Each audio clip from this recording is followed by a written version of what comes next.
Assalamualaikum warahmatullahi wabarakatuh. Selamat pagi teman-teman. Bagaimana kabar hari ini? Alhamdulillah kalau baik. Kalau saya mengatakan semangat matematika, kalian jawab semangat, oke? Siap. Semangat matematika. Sebelum memulai pembelajaran, coba rapikan terlebih dahulu tempat duduknya dan keluarkan semua alat perlengkapan belajarnya seperti penghapus, pensil, penggaris, dan buku. Pastikan semuanya ada di atas meja kalian semua. Sebelum kita memulai belajar, alangkah baiknya kita berdoa terlebih dahulu. Berdoa dalam hati dipersilahkan.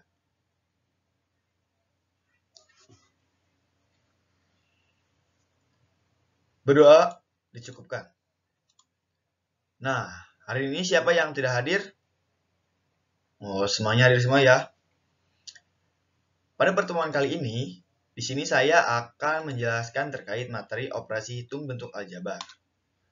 Nah, sebelum saya jelaskan, ada yang tahu apa itu operasi hitung bentuk aljabar? Oke, langsung ke penjelasannya saja ya. Nah, bentuk aljabar. Bentuk aljabar adalah suatu bentuk matematika yang dalam penyajiannya memuat huruf-huruf kecil, seperti huruf A, B, C, D, sampai dengan Z. Nah, bentuk aljabar ini memuat unsur-unsur. Nah, unsur-unsur itu apa saja sih? Ada yang tahu? Anggi mungkin? Wanti barangkali tahu? Atau siapapun itu yang tahu? Boleh jawab? Oke, langsung saja ya. Nah, jadi bentuk aljabar itu terdapat unsur-unsur aljabar yang meliputi variabel, koefisien, konstanta, suku sejenis, dan suku tidak sejenis. Selanjutnya ke variabel. Variabel adalah lambang pengganti suatu bilangan yang belum diketahui nilainya dengan jelas. Variabel juga berubah. Variabel biasanya dilambangkan dengan huruf kecil seperti A, B, C, sampai Z. Nah, contohnya seperti 4X ditambah 3Y ditambah 8. Nah, dari contoh tersebut, mana yang dinamakan dengan variabel? Ada yang tahu? Betul, Dika. X dan Y ini disebut dengan variabel. Nah, selanjutnya masuk ke koefisien. Koefisien adalah bilangan pada bentuk aljabar yang memiliki variabel. Nah, contohnya seperti 4X ditambah 3Y ditambah 8. Yang disebut dengan koefisien itu yang mana sih? Wanti, oke. 4X dan 3Y disebut dengan koefisien. Oke, bagus. Betul kata Wanti, 4X dan 3Y ini disebut dengan koefisien. Selanjutnya, masuk dengan ke konstanta. Konstanta adalah suatu bentuk aljabar yang berupa bilangan dan tidak memuat variabel. Nah, contohnya seperti 4X ditambah 3Y ditambah 8. Mana sih yang disebut dengan konstanta?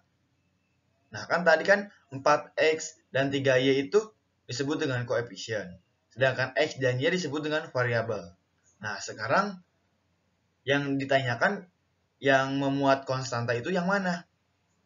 Nah, jadi yang dinyatakan konstanta itu yang hanya satu angka saja yang tidak ada variabelnya. Maka yang tidak ada variabelnya yaitu angka 8. Nah, angka 8 ini disebut dengan konstanta. Seperti itu. Oke, masuk ke suku. Suku yaitu bagian dari bentuk aljabar yang dipisahkan dengan tanda plus atau minus. Nah, suku juga dibagi menjadi dua. Coba, apa saja? Suku apa aja itu? Nah, suku itu dibedakan menjadi dua, yaitu suku sejenis dan suku tidak sejenis. Dikatakan suku sejenis apabila memuat variabel dan pangkat dari variabel yang sama. Sebaliknya, jika berbeda disebut suku tidak sejenis. Nah, sebelum masuk ke slide berikutnya, ada yang ditanyakan terkait materi suku ini. Oke, lanjut dulu aja ya. Nah, masuk ke operasi hitung bentuk aljabar. Apa sih pengertian dari operasi hitung bentuk aljabar itu?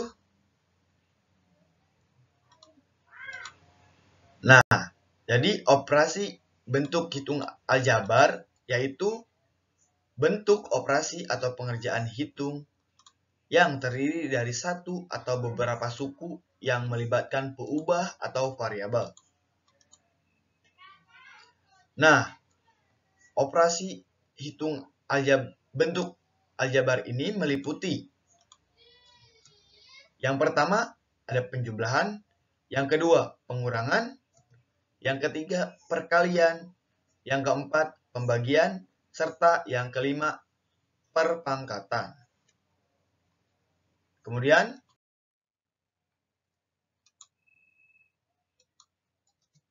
masuk ke penjumlahan dan pengurangan bentuk aljabar.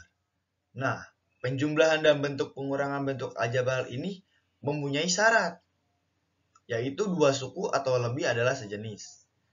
Nah, contohnya ada contoh komutatif seperti A plus B sama dengan B plus A. A min B tidak sama dengan B min A. Contoh asosiatif. A plus B plus C sama dengan A plus B plus C. A min B min C tidak sama dengan A min B min C. Selanjutnya contoh distributif. A dalam kurung B plus C sama dengan AB plus AC. Sedangkan A min B C sama dengan AC dikali BC. Nah, oke, lanjut ke pengertian selanjutnya. Nah, perpangkatan bentuk aljabar. Apa sih perpangkatan bentuk aljabar itu? Ada yang tahu? Tidak ada. Oke, baik. Perpangkatan bentuk aljabar adalah operasi perkalian dengan menggunakan elemen aljabar sebagai objek yang dioperasikan. Nah, sebelum mempelajari perkalian, diperlukan pemahaman terlebih dahulu mengenai operasi perkalian pada bilangan dan juga sifat-sifat operasi perkalian. Contohnya seperti sifat komutatif, sifat asosiatif, dan sifat distributif. Nah, sifat komutatif itu apa sih, Pak? Nah, jadi sifat komutatif itu pertukaran tempat pada operasi penjumlahan dan perkalian yang hasilnya sama. Sedangkan sifat asosiatif yaitu sifat dari beberapa operasi biner yang berarti bahwa mengatur ulang tanda kurung dalam ekspresi yang tidak mengubah hasilnya. Sedangkan sifat distribusi, sifat distributif yaitu suatu penggabungan dengan cara mengkombinasikan bilangan dari hasil operasi terhadap elemen-elemen kombinasi tersebut. Nah, contohnya seperti gambar di bawah ini. Contoh yang pertama, perkalian antar bentuk aljabar. Ini termasuk ke sifat komutatif. Contoh yang kedua, perkalian suku 1 dengan suku 2. Ini termasuk sifat asosiatif. Contoh yang ketiga, perkalian suku 2 dengan suku 2, yaitu sifat distributif. Nah, oke. Nah, sebelum ke slide berikutnya, ada yang ditanyakan terlebih dahulu terkait perkalian bentuk aljabar. Kalau tidak ada, saya lanjutkan ke slide berikutnya. Oke, lanjut aja ya.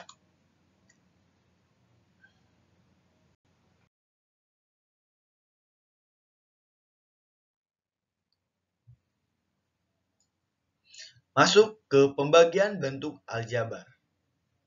Pembagian bentuk aljabar yaitu pembagian dengan menggunakan elemen yang wajib sebagai operan atau objek yang dioperasikan. Contohnya seperti gambar di bawah ini. Nah, ini ada dua contoh gambar ya. Nah, pada bentuk aljabar, pembagian bentuk aljabar akan lebih mudah jika dinyatakan dalam bentuk pecahan. Seperti min 2a kuadrat B pangkat 3 dibagi min 13AB. Nah, ini dibuat dalam bentuk pecahan terlebih dahulu gitu. Dan seterusnya.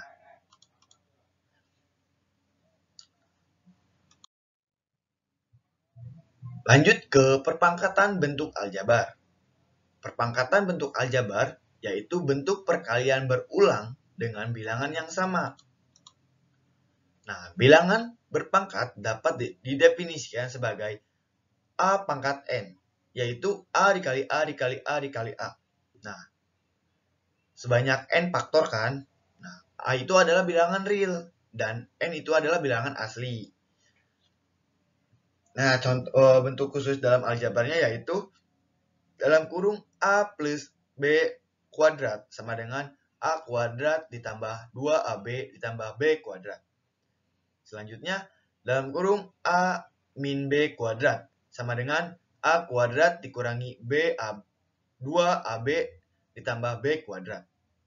Kemudian, dalam kurung A plus B pangkat 3 sama dengan A pangkat 3 ditambah 3A kuadrat B ditambah 3AB kuadrat ditambah B pangkat 3. Dan seterusnya. Nah, sebelumnya ada yang ditanyakan? Tidak. Oke.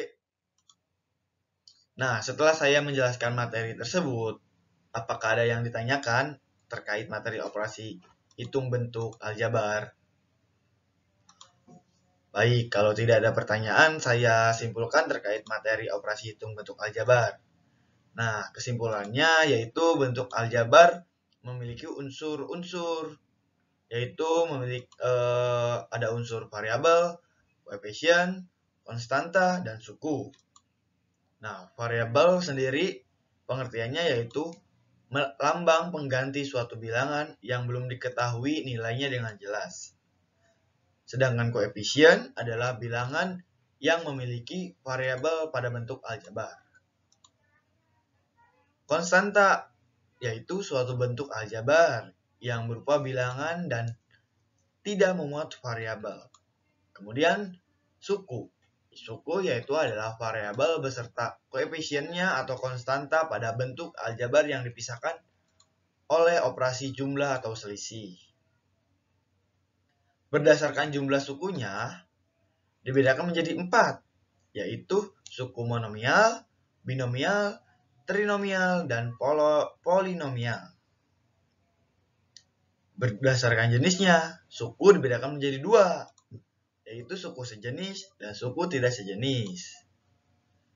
Suku sejenis adalah suku yang memiliki variabel sama dan pangkat variabelnya sama. Sedangkan suku tidak sejenis yaitu memiliki variabel yang berbeda, pangkat pun berbeda. Nah, teman-teman, sekarang saya akan memberikan PR untuk kalian kerjakan di rumah. Saya akan bagikan soalnya melalui Google Classroom dan WAG. Nah, berhubung waktunya sudah habis, saya akan mengakhiri kegiatan pembelajaran hari ini dengan mengucapkan hamdalah. Nah, langsung mengucapkan hamdalah. Alhamdulillahirabbil alamin. Nah, mungkin sekian materi pembelajaran hari ini. Kurang lebihnya mohon maaf. Sampai ketemu minggu depan dan jangan lupa kalian membaca materi di rumah untuk pertemuan selanjutnya. Wabillahi taufiq wal hidayah. Wassalamualaikum warahmatullahi wabarakatuh.